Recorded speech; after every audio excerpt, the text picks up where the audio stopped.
Hey, what is up, you guys? It's PineappleRocket, and I'm coming at you with episode 73 of my Halo 5 Spotlight.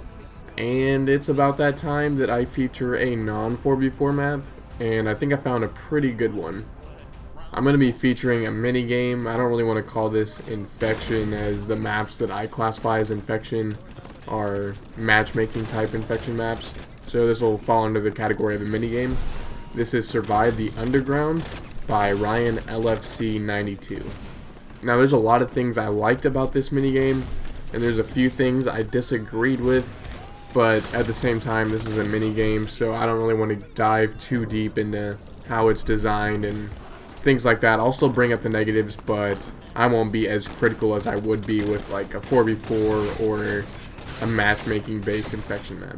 So you're going to see that this is a very kill-happy game. Basically, what happens is all the survivors spawn in the same room, and there's one infected, and this infected is really fast and has a few custom traits.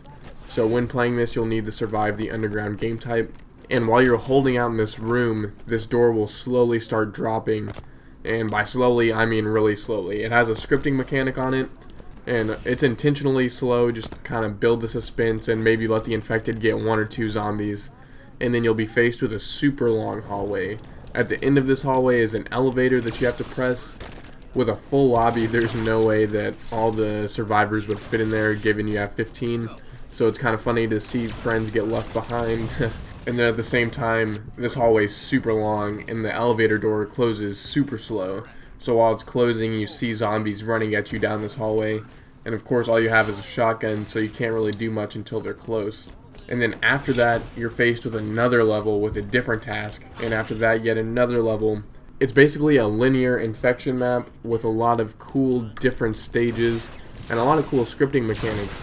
One of my favorite mechanics on this was the fact that on the second stage, or third stage I believe it is, you go into a subway train and you press a button, and once the subway door closes, that train actually starts moving, and it moves to a different section of the map. Now after this subway moves, it gets to a part that I kind of disagree with, and you'll see that in the gameplay. It'll start spawning the infected at the end of the train while the survivors are held up at the other side of the train, and there's one plasma turret. Now for the survivors, this is really fun. Like, you're just getting a ton of kills. It's just good times all around.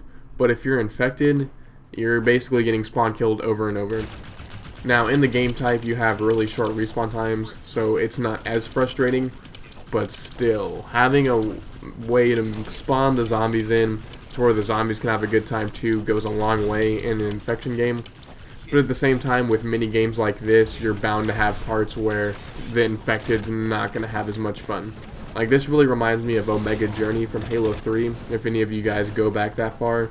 Honestly, it really sucked at times to be the zombie in Omega Journey, but once you finally started getting the kills, that's when it started becoming fun.